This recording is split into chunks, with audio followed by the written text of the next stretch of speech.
नमस्कार दोस्तों, मेरे YouTube channel Varun Mridha creations में आपका स्वागत है।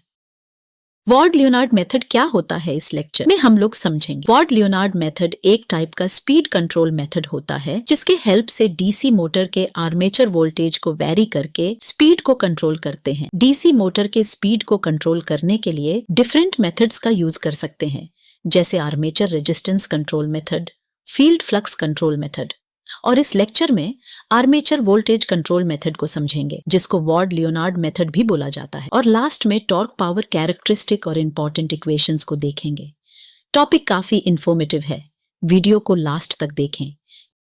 यहाँ पे वॉर्ड-लियोनार्ड मेथड का कनेक्शन डायग्राम है। इस सिस्टम में जो M है वो मैन डीसी मोटर है जिसके स्पीड को कंट्रोल करना है, और G separately excited DC generator है। और इस सेपरेटली एक्साइटेड डीसी जनरेटर को 3 फेज ड्राइविंग मोटर से ड्राइव करते हैं, जो कि इंडक्शन मोटर या फिर 3 फेज सिंक्रोनस मोटर हो सकती है। यहाँ पर जो AC driven motor and DC generator का जो कॉम्बिनेशन रहता है उसको मोटर जनरेटर सेट या MG सेट बोलते हैं, जहां पर ऐसी मोटर की साफ्ट डीसी जनरेटर की साफ्ट से कपल्ड है। यहाँ पर जनरेटर का फील्ड वाइंडिंग है जिसके साथ सीरीज में एक वेरिएबल रेजिस्टेंस कनेक्ट है, और यहाँ पर मोटर की फील्ड वाइंडिंग है जिसके साथ सीरीज में एक वेरिएबल रेजिस्टेंस कनेक्ट है। वेरिएबल रेजिस्टेंस का मेन फंक्शन होता कि उसके हेल्प से रेजिस्टेंस को हम लोग चेंज कर सकते हैं। इसके ऑपरेशन में 2 केस परफॉर्म होता है। इस मेथड की हेल्प से बिलो रेटेड स्पीड और अबोव रेटेड स्पीड दोनों ही कंडीशन में मोटर की स्पीड कंट्रोल हो सकती है। जब मोटर बिलो रेटेड स्पीड से रोटेट करती है उस टाइम जनरेटर के आउटपुट वोल्टेज को कंट्रोल करते हैं। जनरेटर से जो आउटपुट वोल्टेज मिल रहा है वह मोटर के आर्मेचर वाइंडिंग में डायरेक्टली सप्लाई होती है, और जनरेटर के फील्ड वाइंडिंग में कनेक्टेड वेरिएबल रेजिस्टेंस की हेल्प से जनरेटर के आउटपुट वोल्टेज को कंट्रोल करते हैं, जिससे मोटर की स्पीड कंट्रोल होती है। जब जनरेटर के फील्ड वाइंडिंग को वेरी करते हैं ड्यूरिंग बिलो रेटेड स्पीड, उस टाइम मोटर की फील्ड वाइंडिंग कंस्टेंट रहती है। उसको हम लोग चेंज नहीं करते हैं, वह एक पोजीशन पर फिक्स रहता है। तो फर्स्ट केस में below rated speed of motor, जब मोटर की इनपुट सप्लाई वेरी होती है तो उसके कारण मोटर की स्पीड चेंज होती है। जैसे कि हमें पता है EB = V - I ARA, तो जब वोल्टेज वेरी हो रहा है मतलब बैक EMF भी वेरी होगा। और बैक EMF EB का स्पीड के साथ क्या रिलेशन होता है? N is directly proportional to EB upon K phi। इस इक्वेशन से स्पीड N जो है वह बैक EMF के डायरेक्टली प्रोपोर्शनल है, मतलब बैक EMF इंक्रीज होगा तो मोटर की स्पीड भी इंक्रीज होगी। बैक EMF अगर डिक्रीज होता है तो स्पीड डिक्रीज होगी। बट इस मेथड का use only below rated speed के लिए करते हैं। नेक्स्ट केस में जब मोटर अबोव रेटेड स्पीड से रोटेट करती है तो उस टाइम जनरेटर फील्ड को कंस्टेंट कर देते हैं और मोटर फील्ड को वेरिएबल रेजिस्टेंस के हेल्प से वेरी करते हैं। मतलब जब अबोव बेस स्पीड से रोटेट कर रही है तो उस टाइम हम लोग जनरेटर के फील्ड को कंस्टेंट रखेंगे और मोटर की जो फील्ड वाइंडिंग है उसको वेरी करेंगे।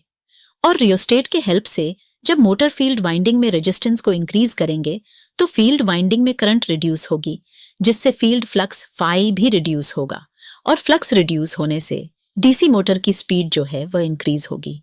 तो इस इक्वेशन से speed of motor N is inversely proportional to field flux phi, मतलब जब फ्लक्स रिड्यूस होगी तो मोटर की जो स्पीड है वो इंक्रीज होगी, और जब फ्लक्स फाई इंक्रीज होगी तो मोटर की स्पीड डिक्रीज होगी।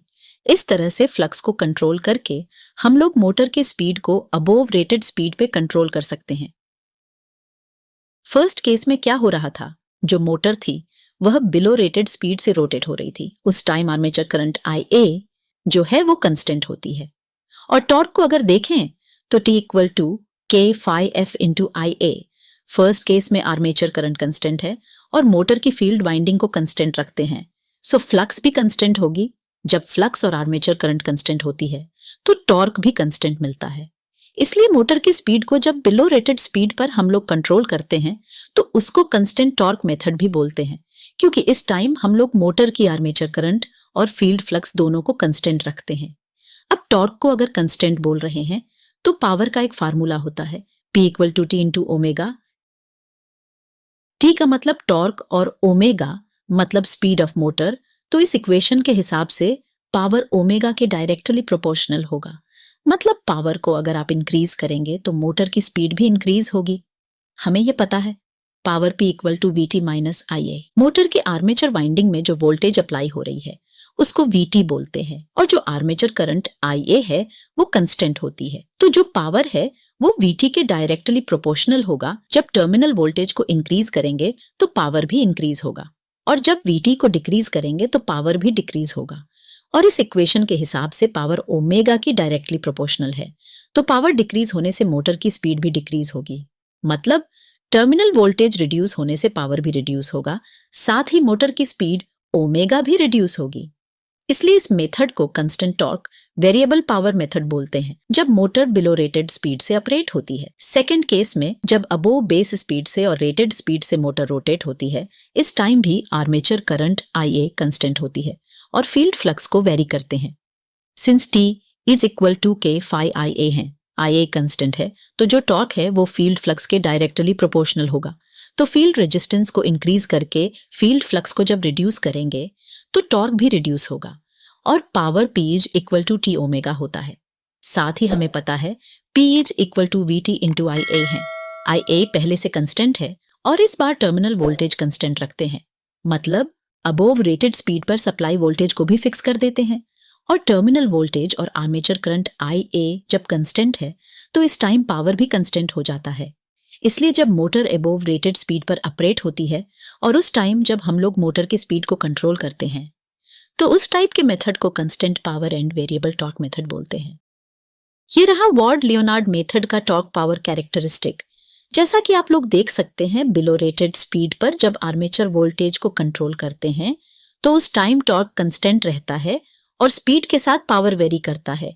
और एबोव स्पीड पर जब DC मोटर के फील्ड फ्लक्स को कंट्रोल करते हैं मोटर की स्पीड को चेंज करके, तो उस टाइम पावर कंस्टेंट रहता है और टॉर्क चेंज करता है, उस टाइम टॉर्क वेरिएबल होता है। इस प्रकार के स्पीड कंट्रोल मेथड का एडवांटेजेस, वॉर्ड लियोनार्ड मेथड के हेल्प से बोथ डायरेक्शन में मोटर के स्पीड को हम लोग कंट्रोल कर सकते हैं। वॉर्ड लियोनार्ड मेथड जो है वो बिलो रेटेड स्पीड और साथ ही अबोव रेटेड स्पीड पर ऑपरेट हो सकता है। इस मेथड की हेल्प से मोटर की जो स्पीड है वो स्मूथली कंट्रोल होती है।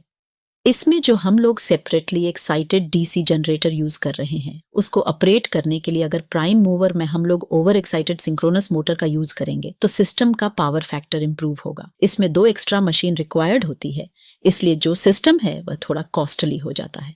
सिस्टम का ओवरऑल एफिशिएंसी सफिशिएंट नहीं होता है। इस टाइप के सिस्टम का साइज लार्जर होता है और हायर वेट का होता है। तो इस तरह से इस मेथड के हेल्प से हम लोग DC मोटर के स्पीड को कंट्रोल करते हैं।